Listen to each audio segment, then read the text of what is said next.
to introduce our council member, Joe Buscaino is the council member for the city of Los Angeles, representing the 15th district. He was appointed by the council president to serve as the chairman of the powerful Public Works and Gain Reduction Committee. Some of his other committee assignments include serving as the vice chair of the Public Safety Committee, as a member of the Entertainment and Facilities Committee, the Health, Mental Health, and Education Committee, the Trade, Commerce, and Technology Committee, and the Ad Hoc Committee on the 2024 Summer Olympics. In addition to that, he serves as the mayor's appointee to the South Coast Air Quality Management District. He has lived in the 15th district his entire life, and he and his wife, who's a teacher in the Los Angeles Unified School District, are raising their 2 children in San Pedro. He's also a first-generation Italian-American. And with that being said, I'll turn it over to the council member to get started. Thanks, Rod. Appreciate the introduction. It's good to be joined by each and every one of you. I'm here in my kitchen, so let me forewarn you, there may be a few disruptions. I have 2 teenage kids and also 2 dogs. So in the middle of the kitchen, an Italian kitchen at that. But let me start by thanking Abundant Housing LA team for inviting me to participate in this webinar. And as you can see by my shirt, I'm a proud YIMBY. I would also like to thank you for your continued advocacy for the production of housing in Los Angeles and throughout this region. I feel that the only way we can get out of this housing crisis is by working together. And as you all know, climate change is the most difficult challenge that we face in our lifetimes. And if we know that climate change doesn't discriminate, it affects all of us, and it affects the lives of our children and generations to come. There are many factors that contribute to climate change. In my district, which includes the Port of Los Angeles and the Harbor Freeway, personal vehicles and the movement of goods contributes to climate change. Citywide, the use of personal vehicles by commuters, as well as the pattern of development, greatly impacts the environment. As we know, the single source of pollution are mobile sources. As local leaders, we can't think of climate change only within our respective jurisdictions. Our solutions to climate change must come in partnership with our neighbors. While LA is the largest city in the region, we're only one of 88 cities in the county, and only one of the 191 cities in the entire Southern California Association of Governments region. It's important that we work together, and working together is not always easy.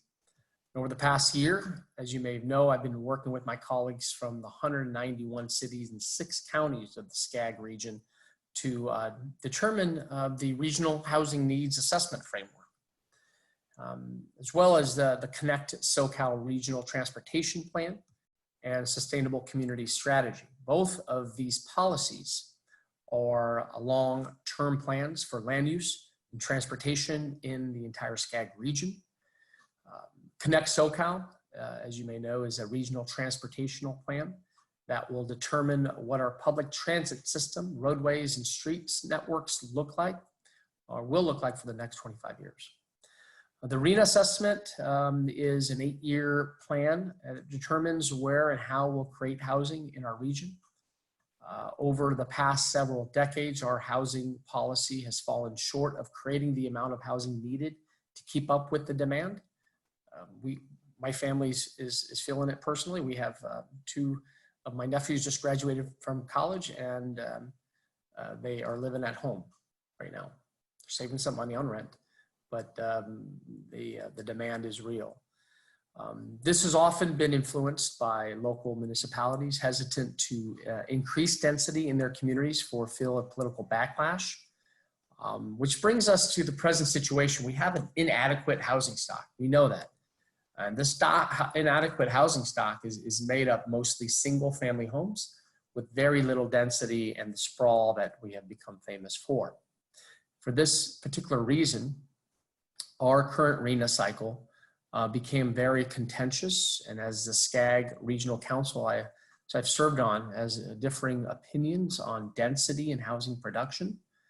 The LA City Council and our partners from the larger cities have advocated for an increased infill development, asking for an increase in the number of units.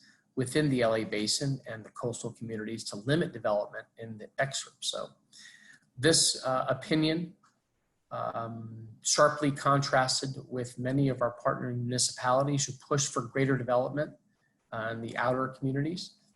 After much consideration and heated debate, you may have followed it, we reached a consensus where the RENA methodology, the process by which we allocate housing numbers, would be determined by access to jobs and public transit. Let me touch on that a little bit. We're in the midst here in my district from Watts to the waterfront in the San Pedro area by creating these job zones, these job districts where we want people to live, work, play, and dine and spend money in a region and not have to get on a freeway and jump on to the west side or downtown LA. We're really proud of what we've done in the San Pedro and also the Watts communities. While this entire process, you may recognize, it demonstrates, it's been difficult, but it also demonstrates how vital land use policy is to effectively fight climate change. We simply can't keep developing further out into the inland communities and asking people to commute longer distances. This will continue to spike emissions and impact climate change. Perhaps the greatest example of long commutes and their impact on the environment is the current pandemic. We have seen just how much our air quality has improved since people are now telecommuting to work. In the city of Los Angeles, we're looking at policies that can keep some of these improvements in place post-COVID-19 so that not everyone has to commute long distances. As the mayor has indicated, coming out of this pandemic, I think we'll be smarter and more innovative. We also have begun exploring the use of public right-of-way for outdoor dining and pedestrian activity, the closure of traffic flow, and the closure of low traffic streets can also encourage people to walk and enjoy the outdoors instead of driving everywhere. We're gonna launch our pilot program in the downtown San Pedro area to move on 16 sidewalk dining programs, we're really proud of. And this gives us an opportunity to kick that off. Overall, I feel that the future of our region and our world depends on the successful collaboration with our neighbors. One city can't do it alone. And housing and transportation policies are vital in that discussion. And without proactively making changes to the where we build and how we commute, we'll never be able to stop the impacts of climate change. So I strongly urge all actors, big and small, to give your input and make your voices heard so that we can make a positive impact on climate change and leave future generations with a better world than the one that we live in today. So I want to thank you for your engagement, your advocacy, and of course, thank all that you've been associated with the abundant housing to know that we're speaking the same language. We come from the same cloth. You are my people. We share the same vision for the future of the city. We're all YIMBYs and we're on the right side of the argument, and we prove that we are on the right side of history. So please stay healthy, stay kind, and stay vocal. Appreciate you. Thank you, Rod. Thank you. Those were great words to hear, I think, for all of us.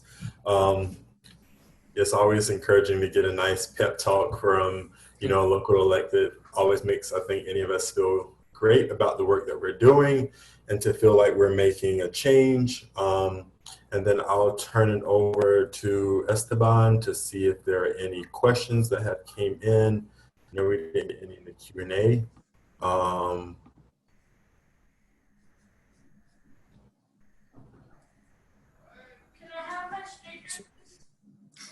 So, hi, am I on? Yeah.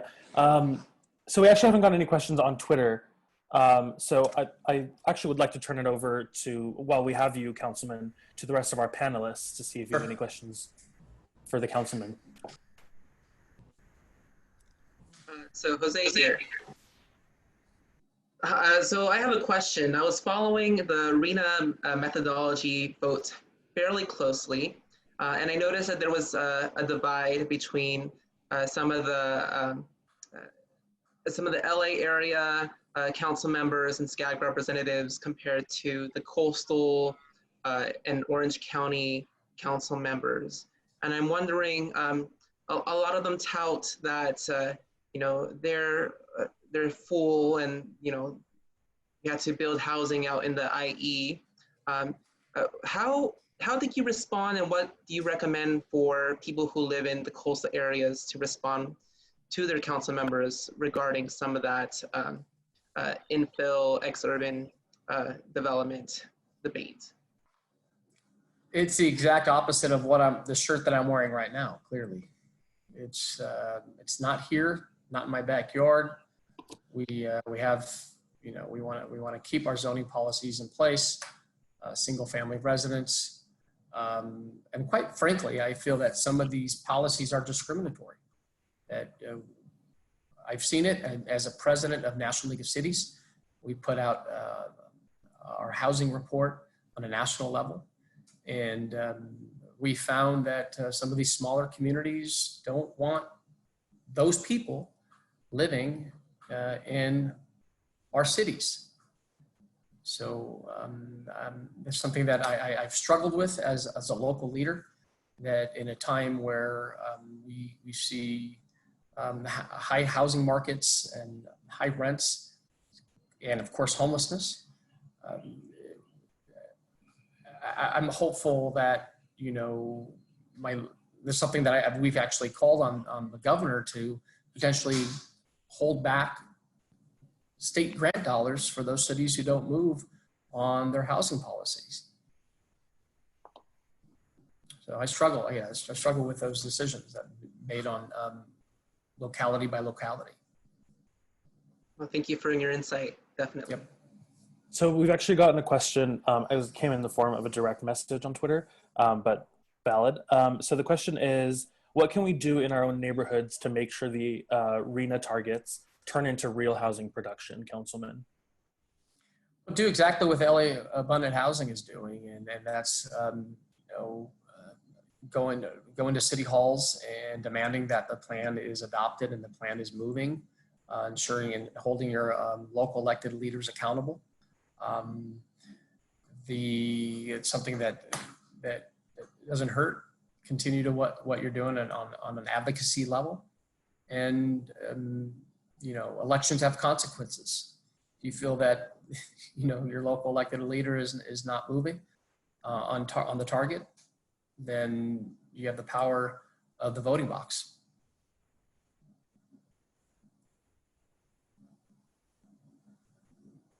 Councilman, this is Anthony. I just wanted to follow up with another question. You highlighted some of the good things that are being done on housing and climate in the 15th and in LA more broadly, but I guess I'm curious to know, what other cities do you look to, whether it's in California, in the US, worldwide, for good ideas on housing solutions and climate solutions? We can look at even in our own backyard. Culver City has done amazing work on understanding and embracing the importance of transit-oriented development. You see what's taken shape there in light of building adequate housing near our rail stations. Even just across the way from where I live in the city of Long Beach, they are increasing, it's building upon smart density along major corridors. Nationally, I've seen Pittsburgh, I've seen Philadelphia, local leaders there have done a great job on embracing smart density, and at the same time ensuring that folks, they build upon walkable, commutable, livable communities. Kansas City as well is another great model. Our friends down south in San Diego put great plans in place. These are a few examples in which I've seen and witnessed firsthand. Thank you. So do we have time for a few more questions? Yes, we have one come in on the Q&A box on Zoom. So someone named Ellen Perry, I'm assuming I hope I'm not butchering your name, wanted to know what are some of the housing product types that you envision in our high density future. For example, duplexes behind single family homes, micro units, etc. First, I'm looking at, in my district, I've embraced housing at all income levels, from emergency shelters, supportive housing, to low income, to market rate. I have seen and worked, been presented with some housing models that are 4 times cheaper, 4 times faster to build out. I mean, Chancellor right now is a partnership with the contractors union, and I've seen, took a quick 4-hour trip to Las Vegas to see their training center, what they're doing. Flyaway homes is another great model. So in order to build that density, it's something that I'd like to see quicker. And what we've seen now in light of a pandemic and a state of emergency, I'm hopeful that we can streamline these processes, because it takes too damn long to build housing stock in this region, in this state. And that coupled with, litigation, of course, the issues of CEQA. I think we need reasonable reform for CEQA so that we can move on housing stock quicker. Case in point, I'm working right now with a number of community advocates in San Pedro. Was just on a Zoom call on Monday with a number of folks who are concerned about a little over 100 units on a vacant lot that's been vacant for 30 plus years. And that's, we want to make sure it's done right.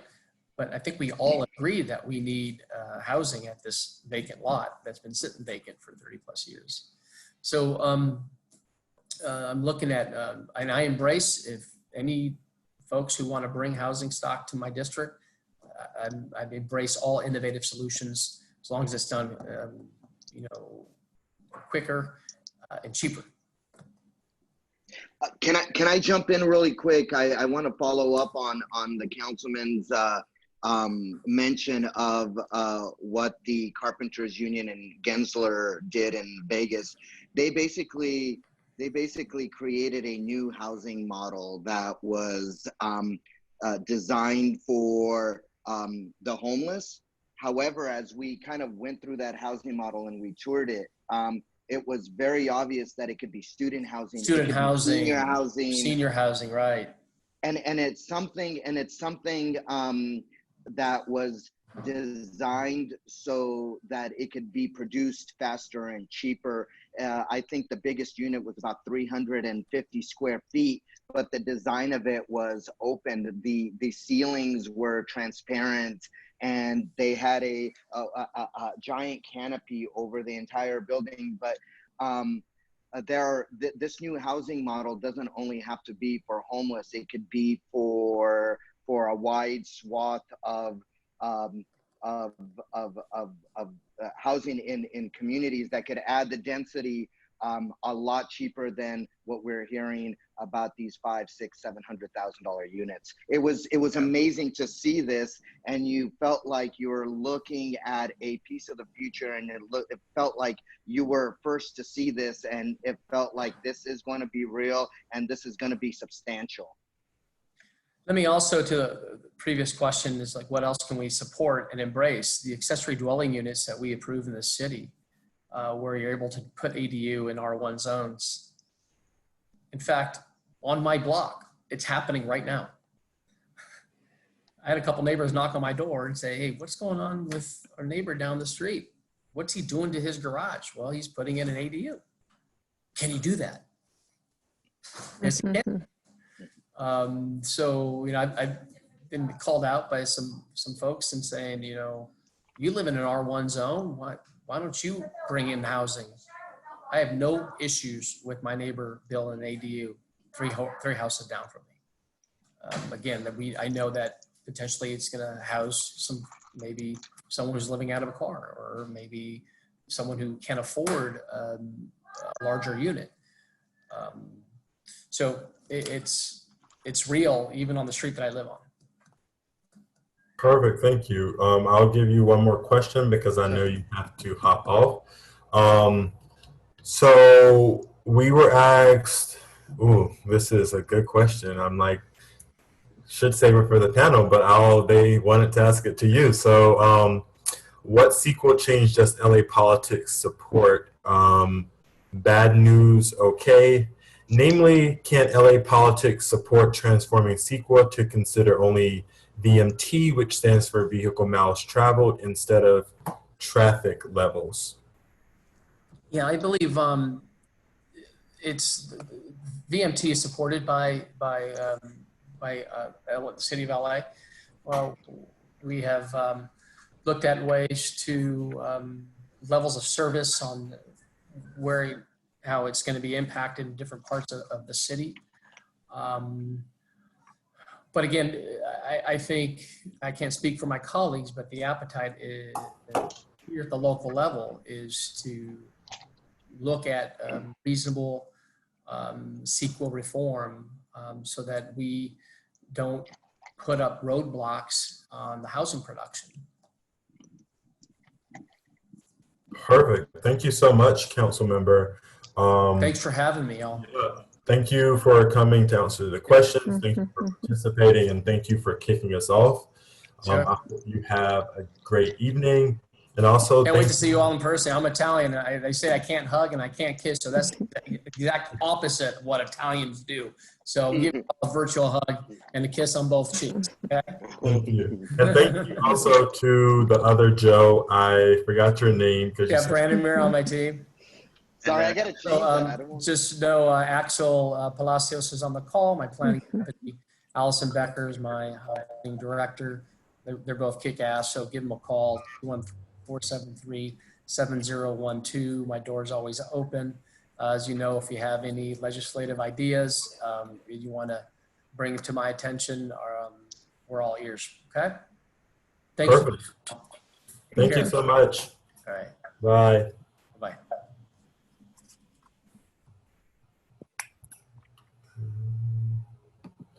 So moving on, I want to now introduce as you know, you all just heard from our council member for the City of Los Angeles 15th District, and now I want to transition into the panel at large. And by doing that, I want to introduce our moderator, who I'm really excited to have met recently. His name is Morgan, and he's the new Senior Director of the Sierra Club Angeles chapter. Prior to moving to Los Angeles, he served as 5 years as a city council member himself and as a mayor for Truckee, California, where he led efforts to reduce carbon emissions and increase local housing in the town core. He's also spent 12 years working to address climate change by building a just and sustainable world. And as many of you know, the Sierra Club is one of the nation's oldest and largest environmental organizations. And the Angeles chapter, which spans both LA and Orange counties, was founded in 1911. While historically focused on protecting wild places, in recent years, the club has begun to focus heavily on climate change. Recent work actually includes work helping to found the LA Electric Bus Coalition, which won a commitment to switch 2,200 city buses to electric this decade, which is a great, huge win. Thank you for that. And as it relates to housing policy, the Sierra Club has been long active in opposing sprawl and has recently created a progressive infill housing policy.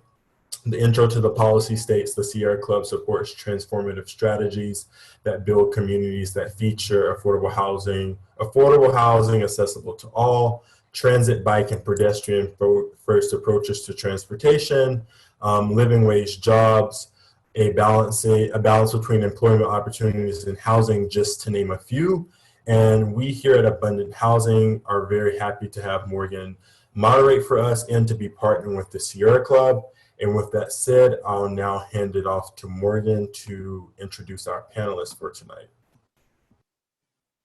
Right on. Thank you, Rod, and thanks everyone for being here. And thanks Abundant Housing for convening.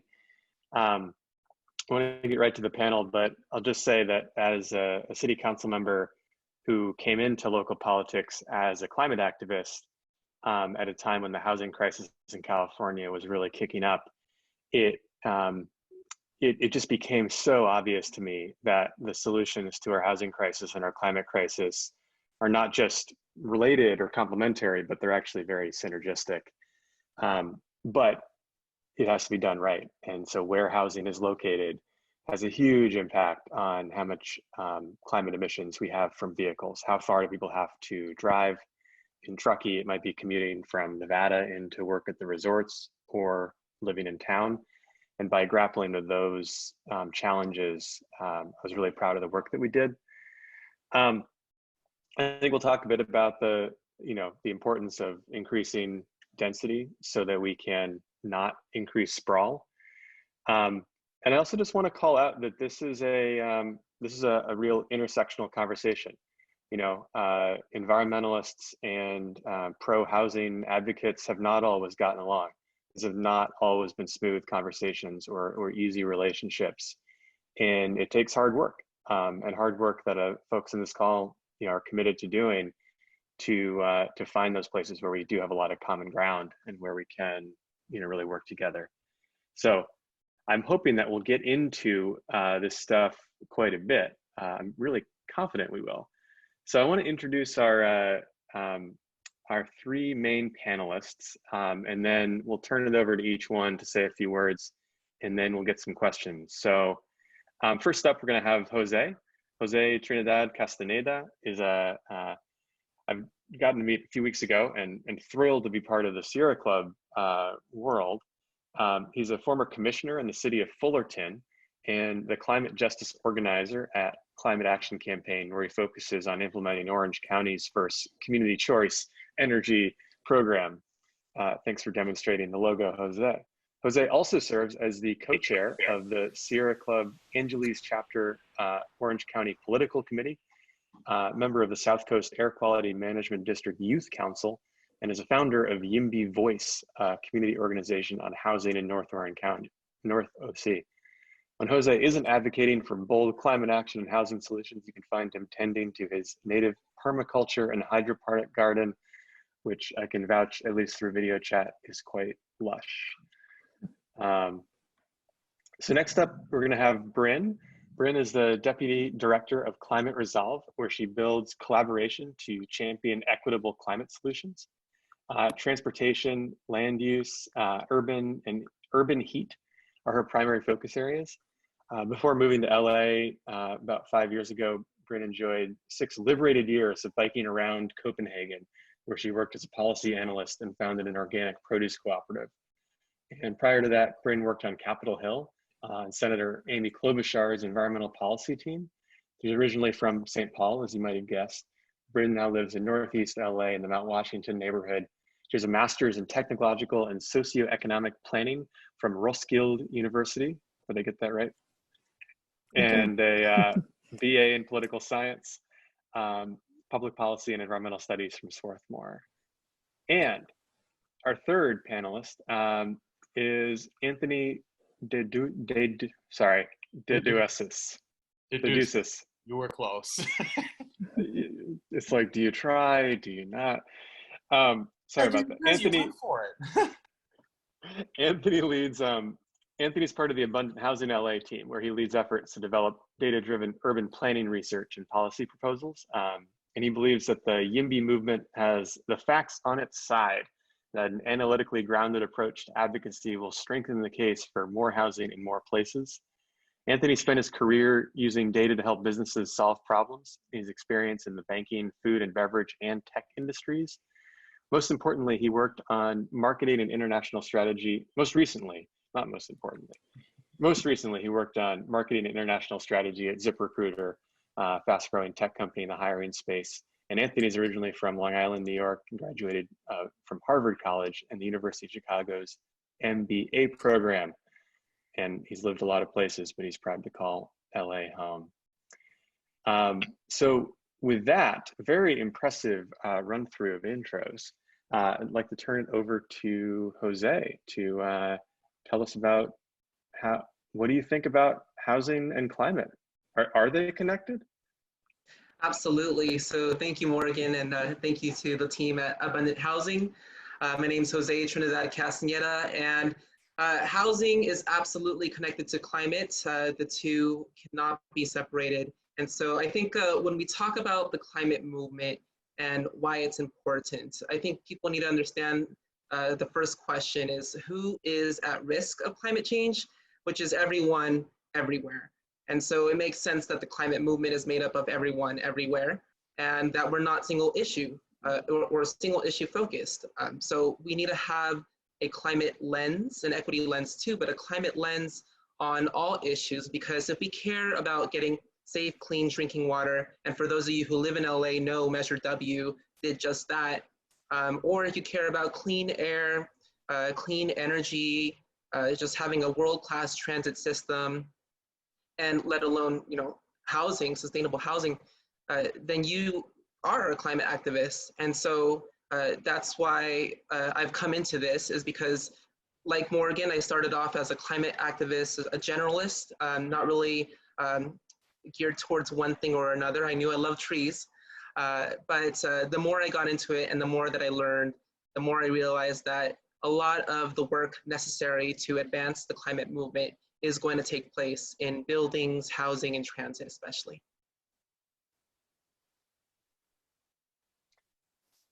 Thanks, Jose. So let's, I like this. We'll go through some of these top lines. Keep going. So next up, Bryn Lindblad. So, you know, kind of starting off with the same question, but why is Climate Resolve participating in the housing conversation? And what else would you like to say to start us off? Sure. And, you know, I'll say I don't primarily identify as a housing person, right? I have a lot to learn from professional housers out there. But, you know, similar to Jose's, we can't sort of stick in single issue bubbles. They're interconnected. So I spend most of my time working on transportation issues. But really, you know, transportation, it's about getting people from point A to B. And often that point A is your home. And so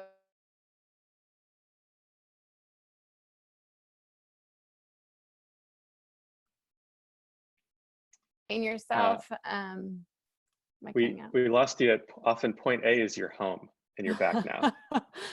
And so if that point A is too far from where you need to go, it can be often driving is people's only option. So it's really about trying to shorten the distances that people need to travel, building complete communities where they're able to live near where they need to work and shop. And hang out. So, you know, I'm really inspired by some concepts like the 15-minute city is the goal of Paris's, or complete communities.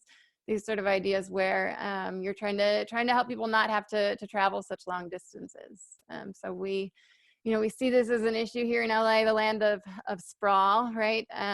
We led the charge and stopped a new freeway they were trying to build in the high desert. It was proposed new 8-lane freeway. We saw it as an engine for sprawl. These proposed like off ramps every 2 miles into like Joshua Tree country, and you know we know that that's the part of the region where commutes are the longest, far from job centers, and it's not the right direction of growth for our region. So, you know, I would say in housing, it's kind of both about stopping the sprawl where it shouldn't be, far from jobs, as much as it is about trying to kind of grease the pipeline and help the affordable infill development happen where we need it. That's great. Thanks, Bryn. And I want to come back to some of that, the freeways and how those tactics work. But let's go to Anthony to talk a little bit about Abundant Housing LA's participation from the housing side in climate. And, you know, why do you believe that housing and climate movements should work together? Thank you, Morgan. And first of all, thanks to everybody who's participated on this panel. Making time for an event like this is great. To answer your question, I think that the pro-housing movement and the climate movement have a lot in common. I mean, I would start things off by saying that we have very similar goals. We both want to take strong action on climate change, and we both want to build more cities and towns that are more livable, that are more climate friendly, where it's easy to live a really high quality of life with less driving or no driving at all. And I think that we also bring similar perspectives to the table. We certainly all want better lives for ourselves and for our families, but we're also prioritizing better lives for our neighbors, for people who live in other parts of the region, and people who haven't been born yet. Because when you think about it, if the housing movement is successful at spurring the construction of affordable housing in more urban environments around California, and if the environmental movement is successful at reducing and turning the tide on climate change, the biggest beneficiaries are going to be the next generation and the generation after that, like people that we don't know and we can't know, but we advocate for anyway. So I think that, you know, that we have a lot of the same DNA, we speak the same language, and that's why it's so great that we're together today. Yeah, thank you, Anthony. So let's get a little deeper into it. And I'm going to go back to Jose. And Jose, you know, your resume is very impressive. And I think that you're very intentional in what you choose to get involved in. And I'm curious if you could tell us a little bit about how you see all the various pieces of your work contributing to this larger effort, and just tell us a little bit about how you're able to bring leadership on, you know, the nexus of housing and climate. Definitely. So I think I want to go back in time to a couple of weeks ago. So I live in the city of Fullerton, not LA, sorry everyone, but live in Fullerton, where I am doing a garage conversion, so an ADU. And, you know, I've barely started working on it, but my housemate was renting another room in the house just because our housing situation is not as stable. And, you know, 4 elderly couples drove to see like this tiny room to rent for $600. And they saw that I was working on the garage, and they thought, oh, are you renting out the garage? And I just didn't have the heart to tell them, like, I'm moving into the garage. But I asked a little bit about who they were and why they were looking to rent the room. And all of the elderly couples actually lived in my neighborhood, maybe less than a block away, for decades. And they weren't able to find housing, affordable housing, in the communities that they knew and loved. And so it broke my heart to know that, you know, right in my own neighborhood, there's just so many people that want housing.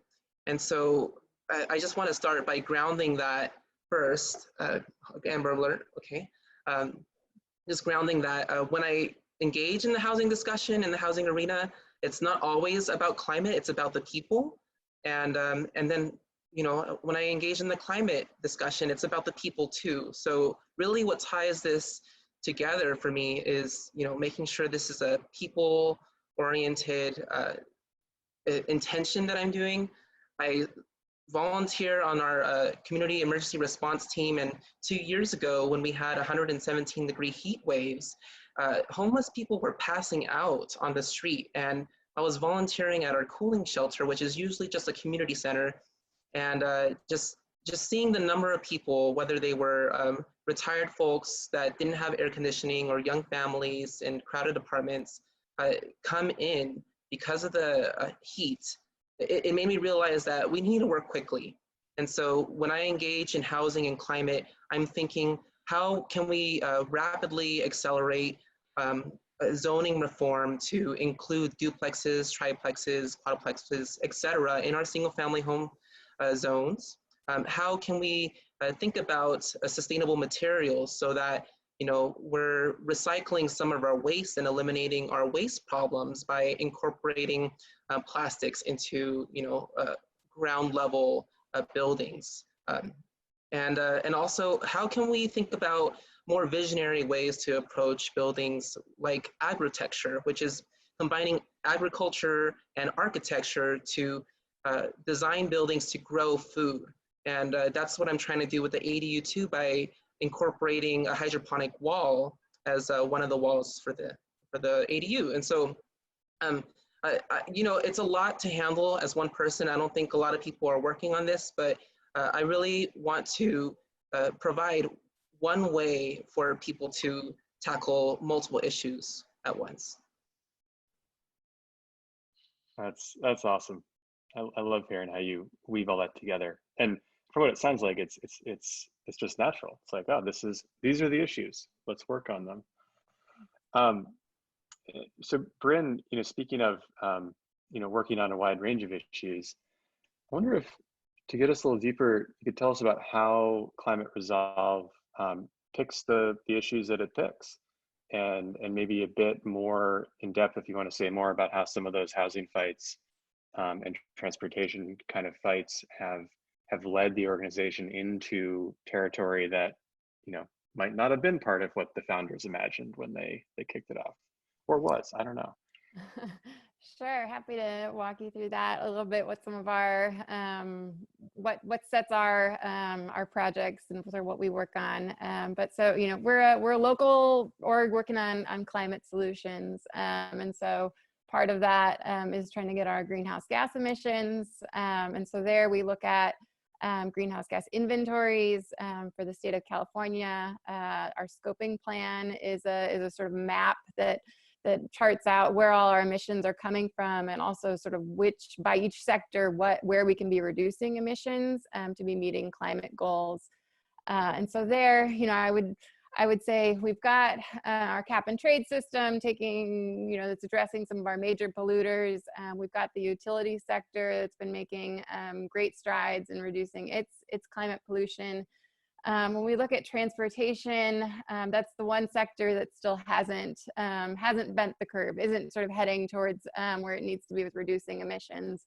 And there, the approach, we know that that clean cars and cleaner fuels, so electric vehicles, will be part of the solution. But when we do the math, we also know it's not enough. We also need to be reducing the amount of driving that people are doing in their daily habits.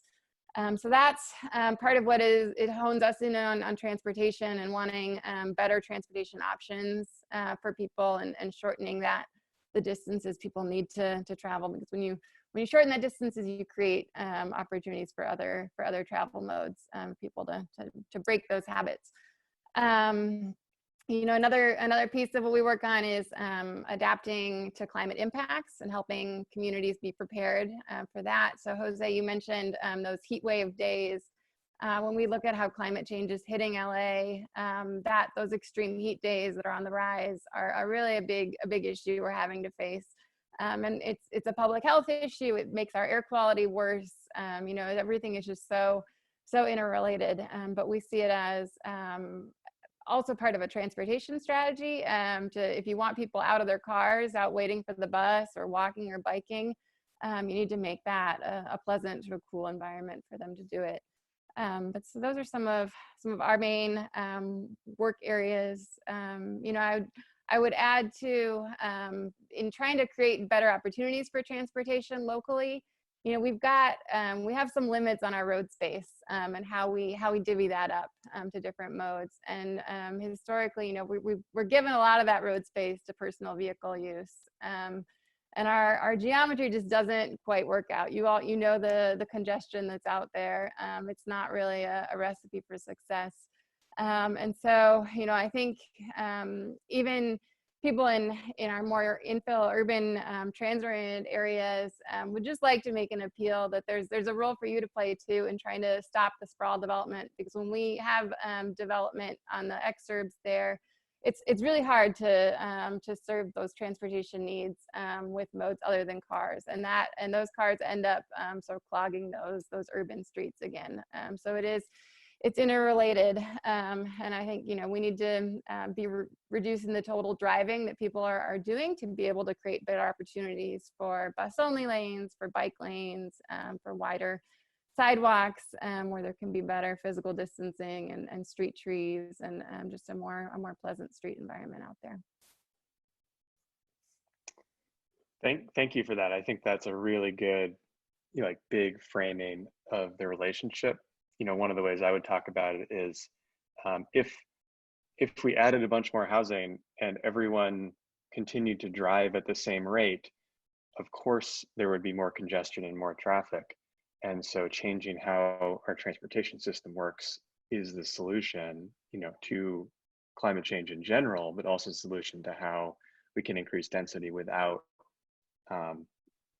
sitting in endless gridlock. So thank you for spelling that out so well. So I want to kind of take a slightly longer intro to this question for you, Anthony, because we have a question in the chat. That's directed, that I want to hit from the Sierra Club perspective, and then kind of kick it over to you to talk about abundant housing's work. So if that's all right. The question is, for the Sierra Club affiliates, what would you say to some of our local Bay Area chapters who have not been as strong in supporting infill housing and public transit as those on this panel would be? And so, to speak just to the Sierra Club for a moment, Sierra Club, first of all, has been around for well over 100 years, and we have changed our, big picture policy stances a number of times. Just to give you an example, when the Sierra Club was founded, one of its main priorities was to open up the wilderness, open up the mountains so more people could explore it, which made a lot of sense 100 years ago. We get to the 1950s, and putting more roads into wilderness areas is no longer as much of a environmental policy, but it was a big switch for the org to make.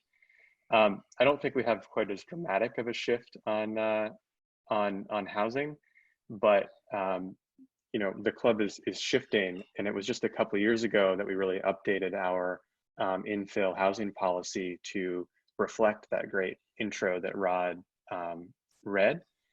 And so I think that the Sierra Club absolutely has a long history of fighting development projects that it has perceived to be really detrimental to the environment.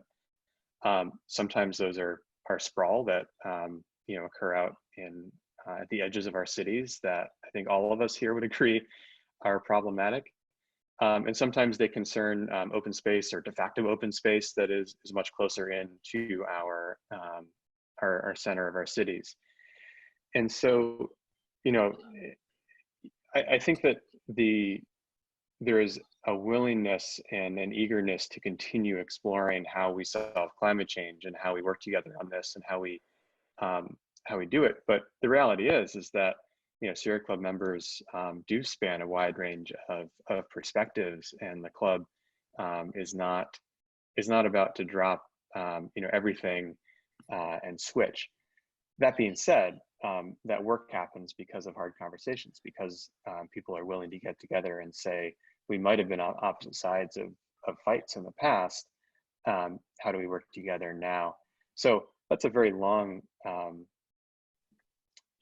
digression that I think is important to bring it back to abundant housing and talk about, from abundant housing's perspective, what have you found works well in terms of welcoming kind of unlikely allies into abundant housing's mission? How do you address some of the concerns that you absolutely hear? And I think there are circles where I've certainly been in circles where NIMBY is a dirty word, and we can all laugh and say, yeah, that's just the NIMBY concern. But when we are, face to face with someone who really does say, you know, that vacant plot of land is where I've been walking my dog for decades, and that is how I get outside and enjoy the outdoors. What do you mean you want to develop it, right? Like, how do you address some of the more legitimate concerns, and what have you found to really, you know, open up those conversations? So, easy question for you. Gee, Do you wait. want me to go, Anthony, or do you want to go? Oh, why don't I take this, and then you should feel free to add on. Yeah, thanks, Morgan. It's a hard act to follow. But to your point, I think that being able to work with people and work with groups who don't share your ideas 100%, well, that is part of political coalition building. That's part of how successful organizations build teams and together affect change. And that's part of human life. I mean, think about how far you or I would get if we wouldn't talk to or wouldn't work with or wouldn't engage with people who don't 100% share our views. I don't think I've ever met anyone who agrees with me 100% on anything.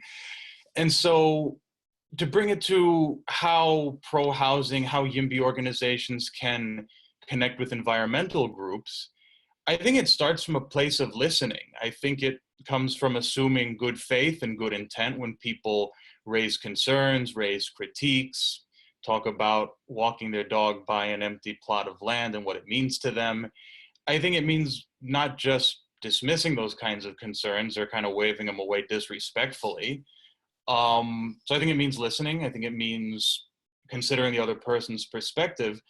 But I also think it means understanding what the underlying concerns, priorities, values that this person has that manifest themselves as like what we could call like NIMBY concerns or talking points, let's say. So I guess one to use an example, we could talk about infill urban development, right? Or I know that many environmental organizations, Sierra Club being one of them, that in the past they've been outspoken in opposition to certain urban developments with concern about pollution, traffic, impact on environmental quality. And I guess my response to that would be to frame it a little bit differently. Because at the end of the day, the question is not really, should we build here in this urban environment or not at all? People do have to live somewhere. People don't just disappear. I think the right framing is to say, should we build in this dense urban environment, or should we build in a natural habitat that just pushes further and the exurbs further and further into wild places? And I think that it's good for housing affordability and abundance, but also good for the environment to be prioritizing urban development for the reasons we've been talking about. It doesn't involve destruction of natural habitats. It supports mass transit because it means more people can live near quick access to bus or bike or rail.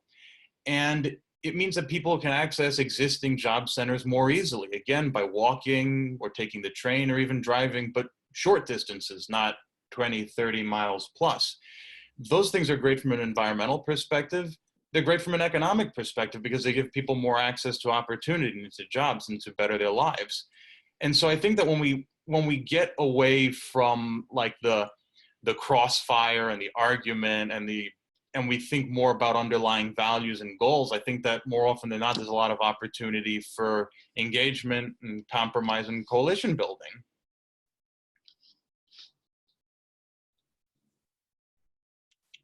That's well said. Thanks. And so, and just to keep this flowing, you know, I'm curious, Jose or Bryn, if you all want to share examples of maybe some tough conversations that you've had with partners or affiliates or opponents, where you have been able to build that trust and bridge some of these things that have divided us.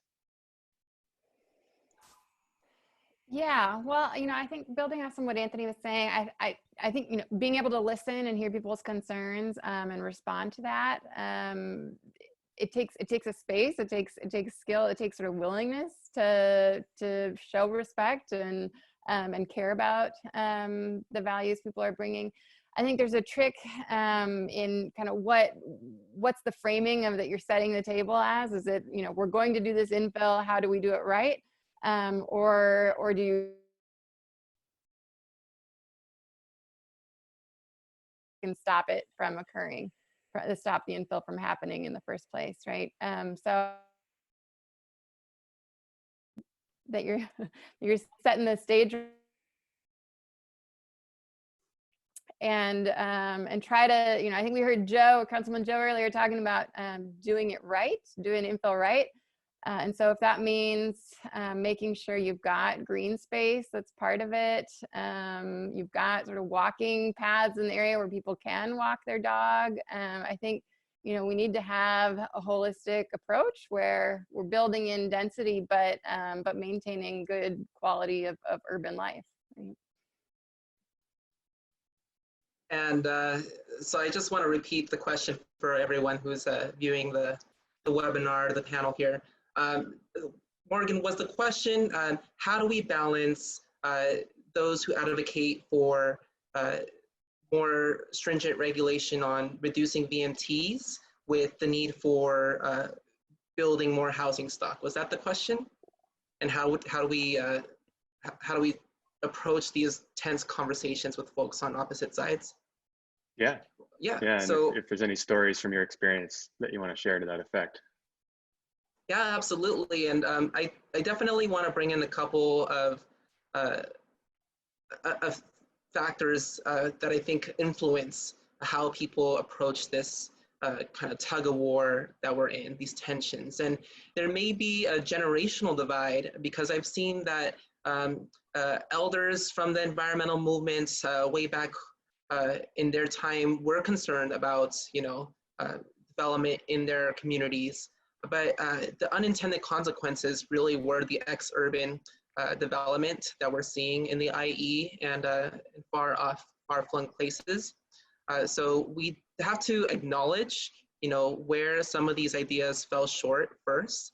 And whenever I engage in a conversation, like for instance, I was in East LA, Lincoln Heights specifically, and it was just a holiday party, just talking about like, wow, there's empty lots in Lincoln Heights that are being slated for development. And, that sprung a whole series of conversations on, oh, this development is bad, or they're bringing in bad people.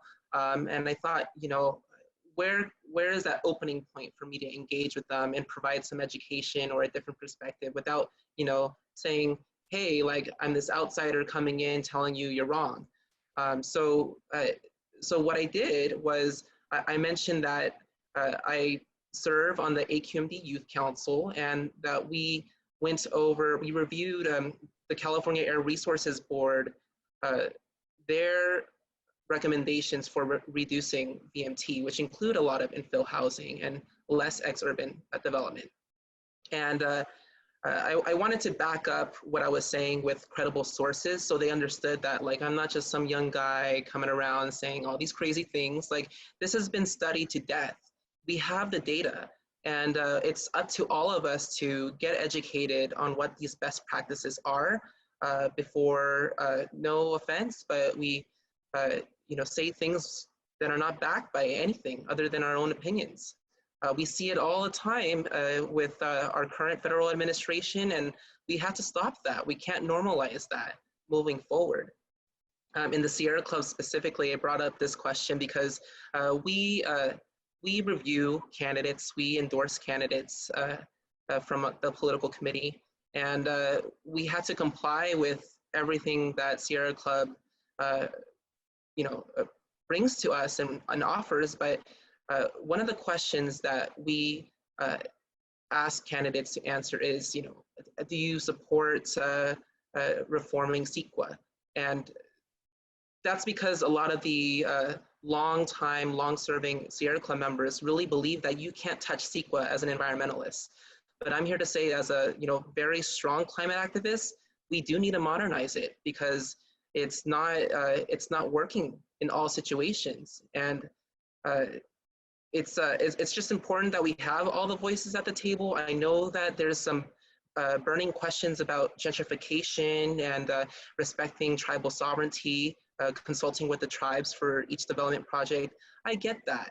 But at the same time, we're dealing with the world's largest crisis, double crisis really with COVID, but the largest crisis humanity has ever seen.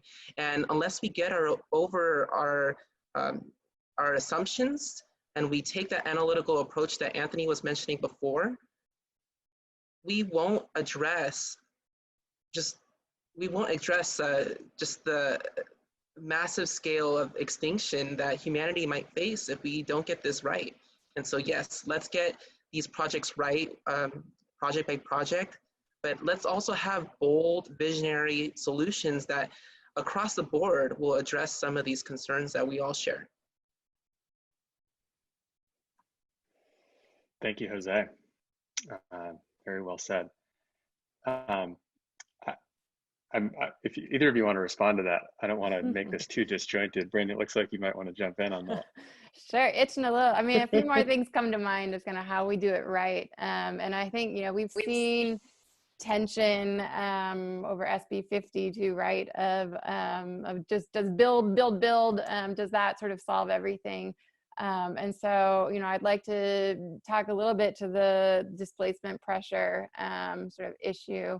And, you know, I think if we look to studies as well, there's been good studies that sort of has helped us now use climate cap and trade dollars to be funding affordable housing production near transit, because we know that lower income folks living near transit use it more and drive less, right? So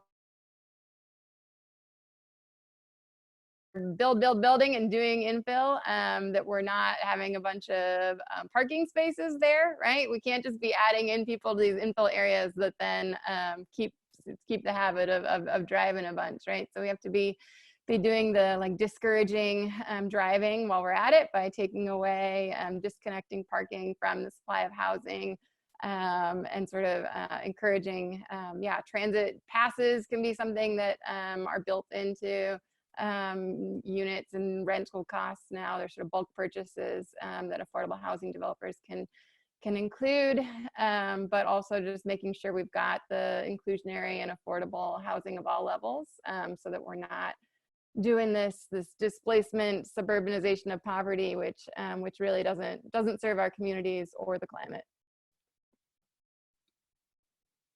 Yeah, absolutely.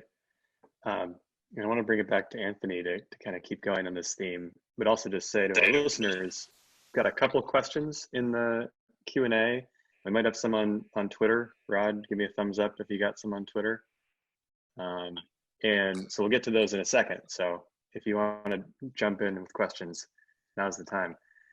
And so to continue on this, you know, Jose brought up, you know, I thought gentrification, you know, is this word that comes up in housing all the time. And I thought both you and Brent spoke to it really well. And continuing on this theme of, well, let's look at the data, you know, Anthony, I wonder what you would say to folks who do raise that concern. I mean, have you heard that concern raised before, that you're just talking about gentrification? Absolutely. I mean, it's okay, few. I mean, it figured it might have come up once or twice. I think it's no surprise that given the high and fast escalating cost of rents and of housing in Los Angeles, that people who have of the most modest means, who have the least ability to pay, are hurt the worst by this problem. And speaking of data, the data bears it out. I mean, I wish I had the map in front of me, but I have looked at median rents by neighborhood in Los Angeles over the last 8 years. And what I've found is that on a percentage basis, the neighborhoods that have seen the largest increases in rent during that time tend to be in South LA, places like Watts and West Adams and Vermont Square, neighborhoods that are historically have a high concentration of people with low incomes and are the heart of the Black community in Los Angeles. So I certainly understand why people are highly concerned about housing affordability, and that specifically they have concerns when they see rents increasing and feel pushed out of neighborhoods. I guess there's a couple of things that I would say to that. One is that when we talk about new construction in neighborhoods experiencing displacement, we're kind of putting the cause and effect the wrong way. There are, again, I've looked at the numbers, there are many neighborhoods in Los Angeles that have added a relatively small amount of housing over the past decade or so. I mean, Echo Park is a good example. Highland Park is a good example. Places that have, where the housing supply has increased by like fewer than 500 homes in 8 years. It's not as though these places aren't experiencing gentrification and displacement. They certainly are. What's happening is people are moving into the existing housing stock and pricing people out. And the other thing that we've got to remember too is that, well, why are people moving to places like Highland Park and West Adams and Boyle Heights in the first place?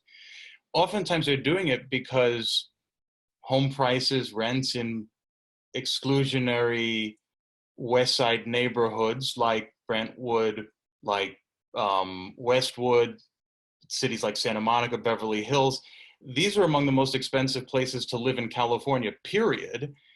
And these are also places that have not added much housing capacity during the last 10 years. So it's no surprise that as rents go up, home prices go up in those places, people who want to still have access to job centers, access to transit, might move into other neighborhoods that are historically low income and inadvertently cause displacement. So what I think we've got to do is, number one, we've got to focus on increasing the housing supply in all neighborhoods in LA, in rich neighborhoods and poor neighborhoods and middle class neighborhoods, with an eye towards having a future where every neighborhood in Los Angeles has has mixed incomes. That it's if you were designing a city from scratch, you wouldn't want rich neighborhoods and poor neighborhoods. You'd want diversity of socioeconomic status kind of across the board. I also think that you have to take policy steps to ensure that people with low incomes benefit directly from new housing. And so a policy that comes to mind from that is the concept of a density bonus. And this is somewhere where LA has actually been very successful in its transit-oriented communities program. The idea is that for multifamily construction near transit, if the builder is willing to set aside a portion of apartments specifically for people with low incomes, and that the rent is capped at a certain percentage of the person's income, in return, the builder is able to add more apartments on site. They get relief from parking requirements and setback requirements. And so it kind of sets up a win-win where the builder is still able to turn a profit, that the return on investment is still good, but specifically the supply of affordable housing is increased through that action. Now, I think we need tenfold, right? Like if I have my numbers right, the transit-oriented communities program has resulted in the proposal or permitting of about 5,000 apartments for people with low incomes. I'd like to be able to put a 0 or 2 zeros on that, right? That we have underbuilt for 50 years and people with low incomes are hurting the worst as a result of that. And so we've got to close that gap at all levels of income.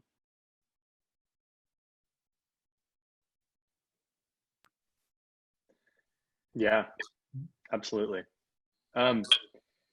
So let's bring it in some of our questions from our audience here. And you want to take some from Twitter? Yeah, So so we've that's got, kick it off with a question from Twitter.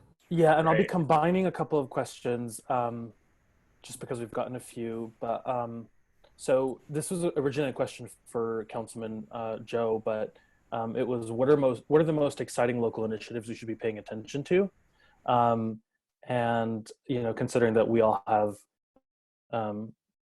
we're all sort of involved in different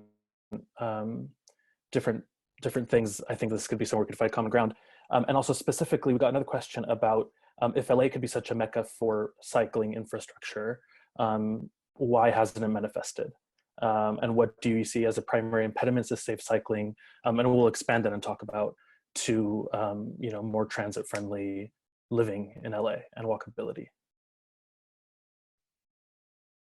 All right, y'all get that? Who wants to jump in?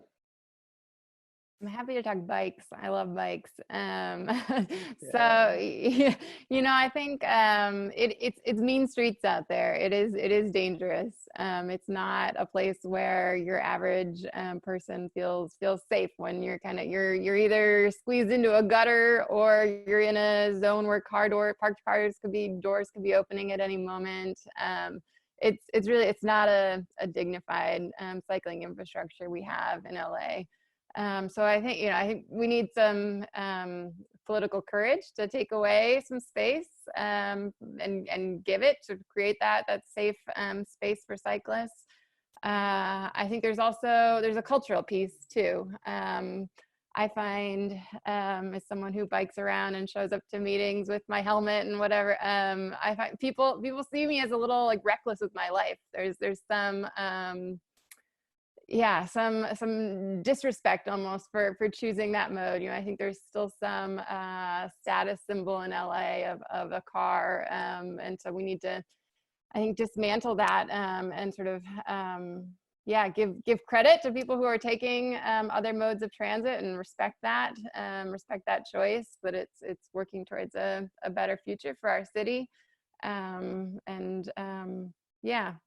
decouple some of those stigmas that other modes are for poor people or people that don't care about their lives. It's bigger. We care about everyone's lives and the life of our planet.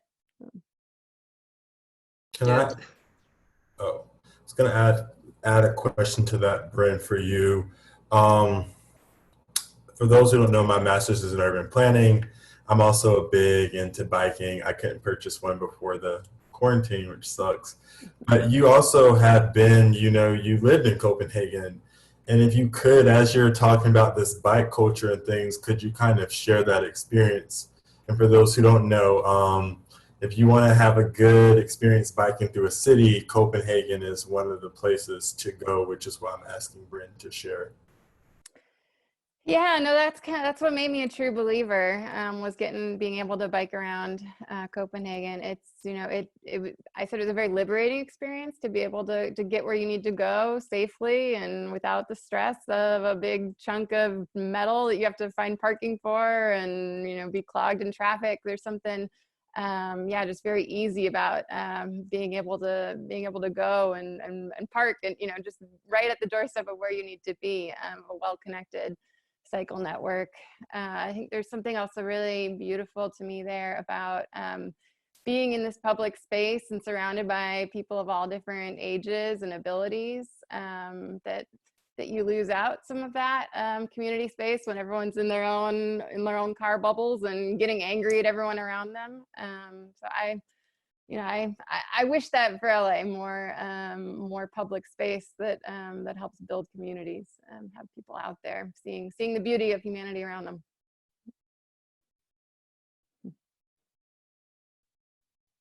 And not to bring in totally different information, I think I just wanted to point out that living a car-free life, which not a lot of us can say unless you're in those TOD, the transit-oriented communities, actually removes 2.3 to 2.4 metric tons of carbon dioxide emissions per year, which is just going to make a world of difference. It's one of the most impactful things we can do as individuals. But we can't do it alone. It has to be supported by a world-class transit system, which includes pedestrian and bike-friendly streets, and safe streets, cool streets, you name it.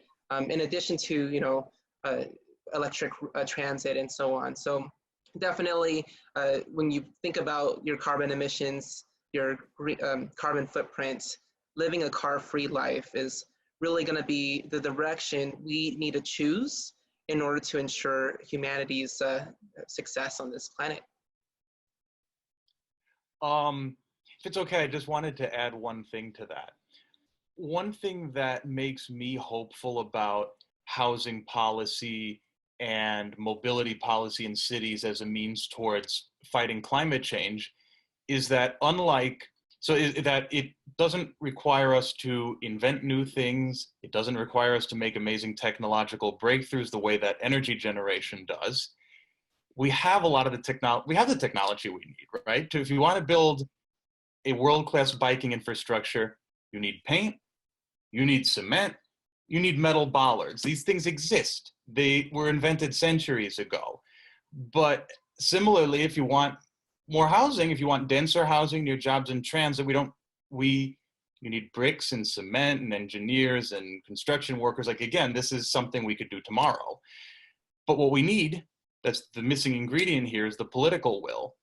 And that means speaking up, that means organizing, that means advocacy work, that means making your voice heard to the elected officials. That affecting change bottom up means speaking up and saying, yes, housing policy and climate policy go together, and here are the things that we want you to do.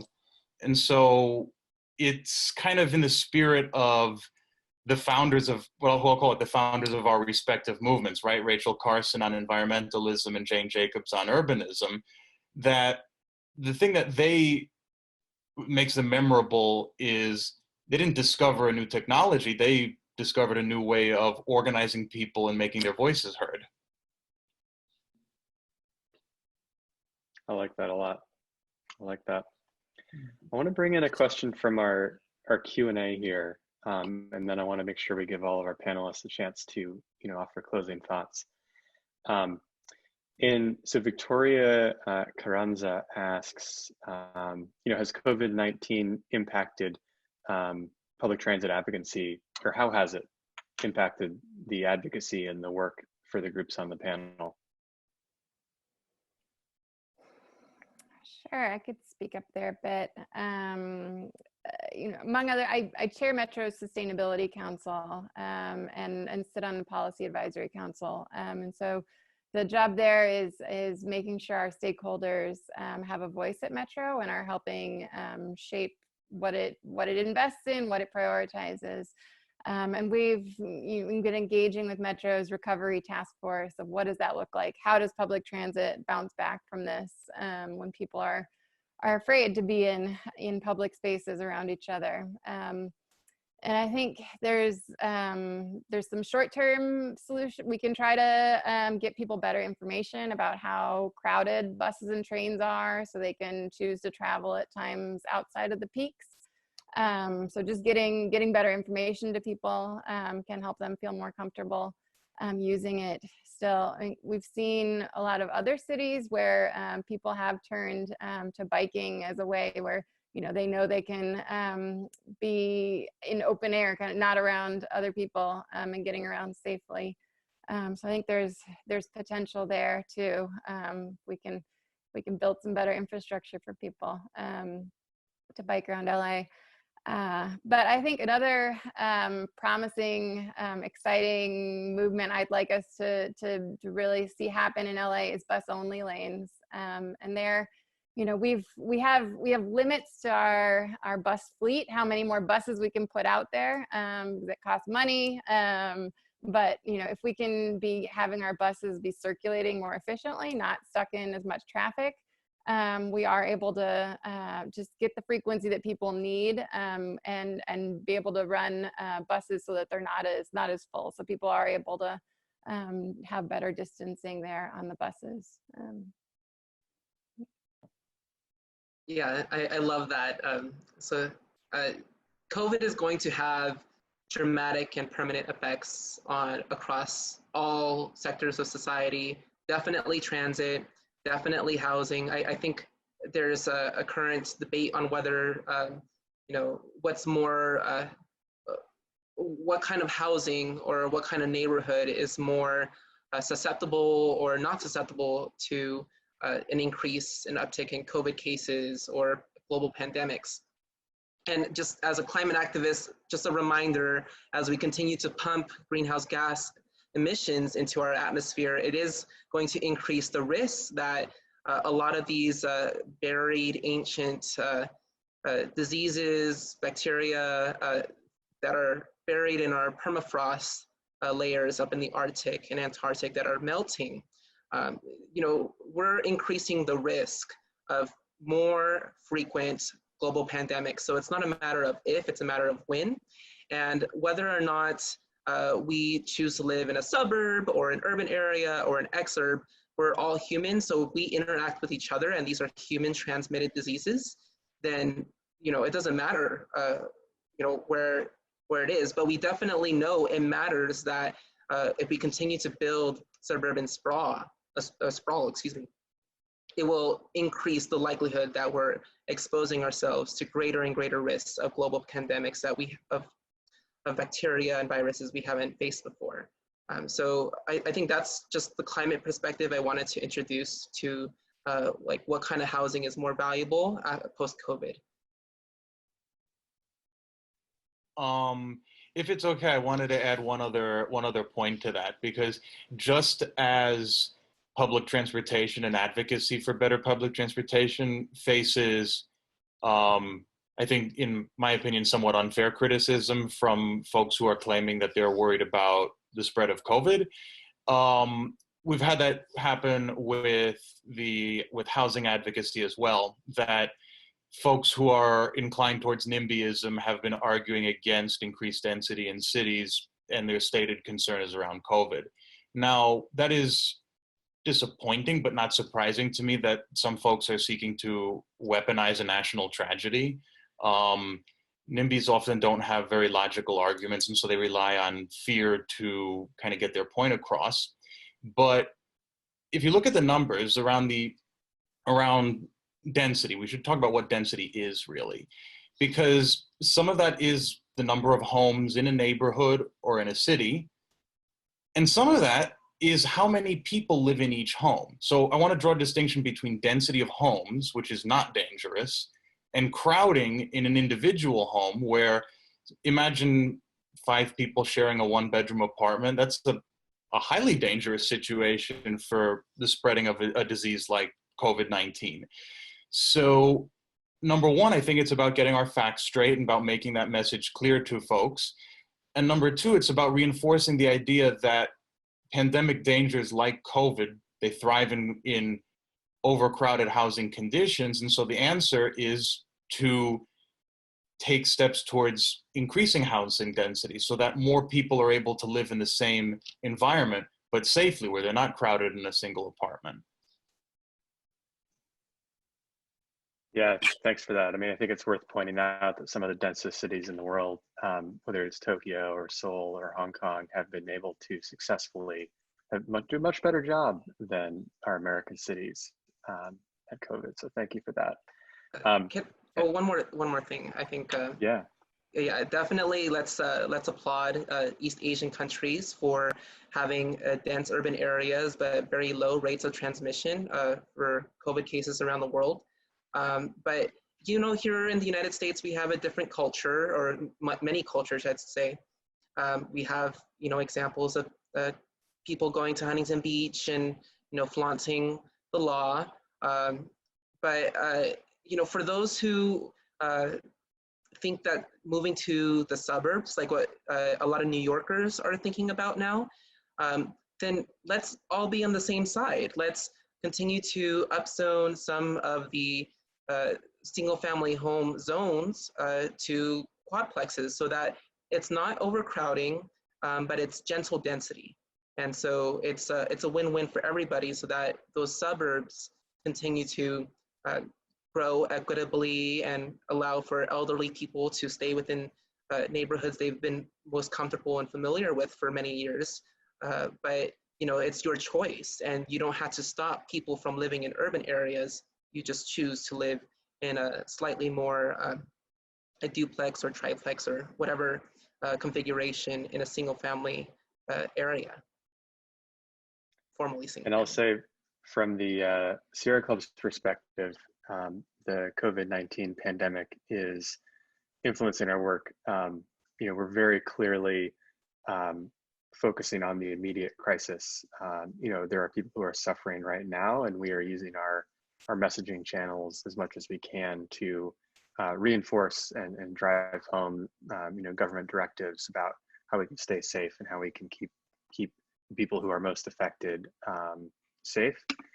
One of the ways, and Brendan was alluding to this, one of the ways that we're exploring right now and starting to do advocacy on is how do we open up miles and miles of our streets so that people do have places to get outside and recreate, even in park poor places. A lot of people in our region do not have great access to nature, but being outside, right, is not only good for your health in general. I mean, we know vitamin D helps fight COVID. So how do we help make that happen safely? And so we'll be working on, with our allies on that.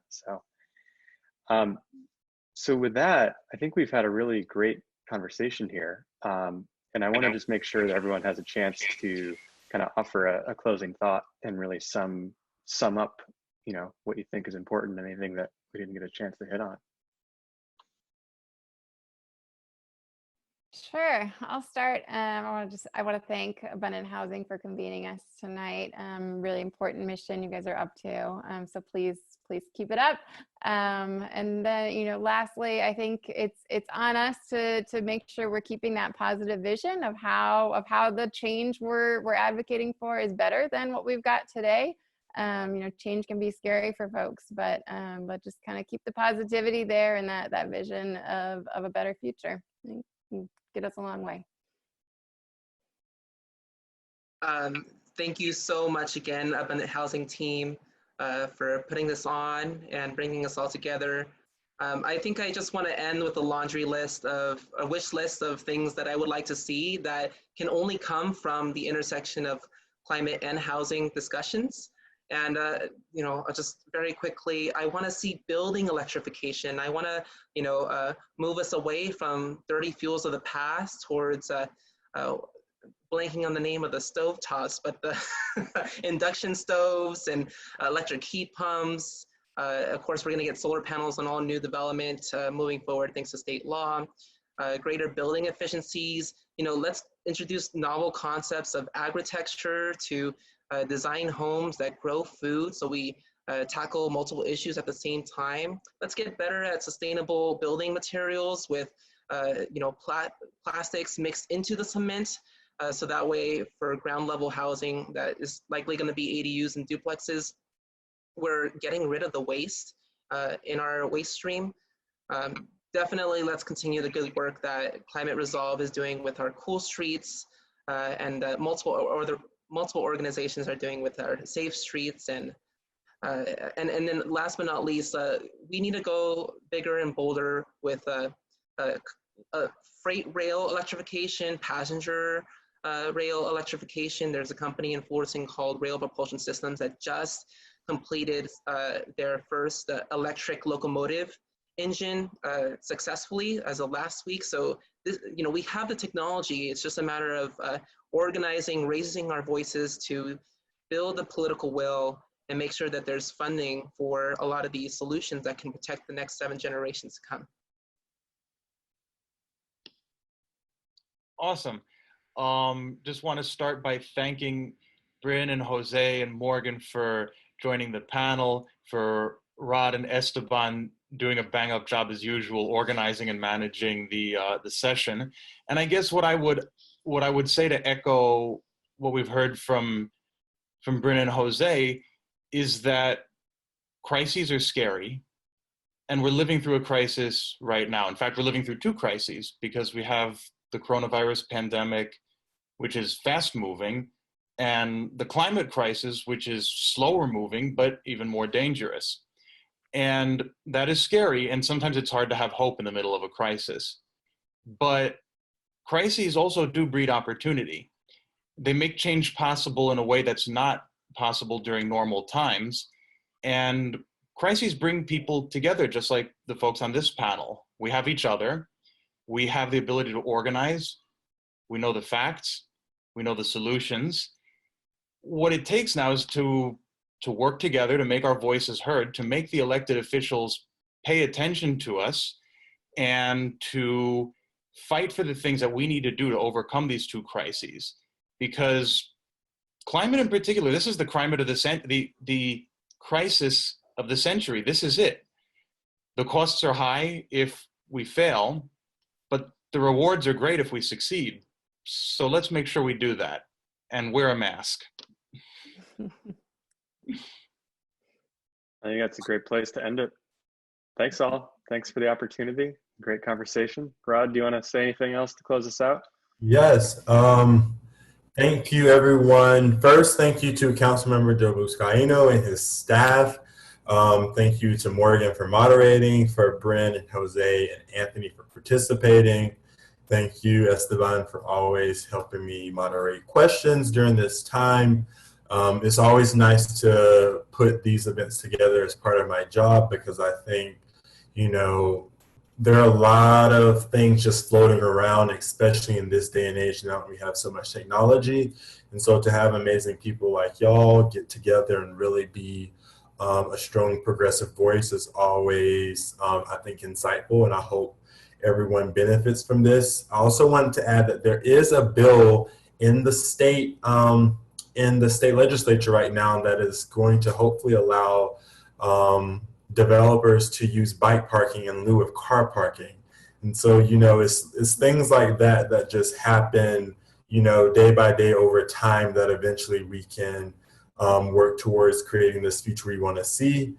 And I just want to say, you know, again, thank you to everyone for coming tonight. I hope everyone has a great night, and I hope that you are all safe as can be during this time. And if you ever need anything, please feel free to reach out to us, and we will be sending an email tomorrow kind of to just follow up and share some resources with everyone. Thank you all. Thanks, Rod. Bye. Thank you, Rod. Thank you. Have a good night.